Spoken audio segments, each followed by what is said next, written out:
Bright star স্কুলে SSC পরীক্ষার্থীদের বিদায়, অষ্টম শ্রেণীর বৃত্তিপ্রাপ্ত কৃতি শিক্ষার্থীদের সম্মাননা ও সংবর্ধনা অনুষ্ঠান অনুষ্ঠিত। বিস্তারিত প্রতিবেদনে। তাদের ব্যাপারে কথা হচ্ছে, তোমাদেরকে এম ঠিক করতে হবে। আমার হাতের দিকে তাকাও, আঙ্গুল দেখা যায় কয়টা? প্রথমটা দিয়ে শুরু করি, পতে পরিকল্পনা। তোমাকে পরিকল্পনা নিতে হবে তুমি কি হতে চাও।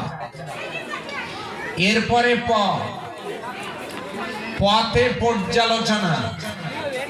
তোমাকে পর্যালোচনা করতে হবে যে তুমি যা হতে চাও সেটা তুমি হতে পারবে কিনা।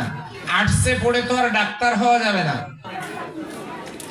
এই জন্য তুমি যা হতে চাও এটা পর্যালোচনা করতে হবে, তোমার ক্যাপাসিটি ক্যাপাবিলিটিটা কেমন।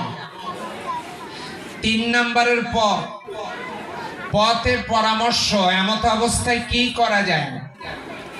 চতুর্থ পদক্ষেপ, ওই আলোকে তোমাকে নিরবিচ্ছিন্নভাবে পদক্ষেপ গ্রহণ করতে হবে, সেই পদক্ষেপে তোমাকে দৃঢ় থাকতে হবে। আর পঞ্চম এই পথে প্রাপ্তি।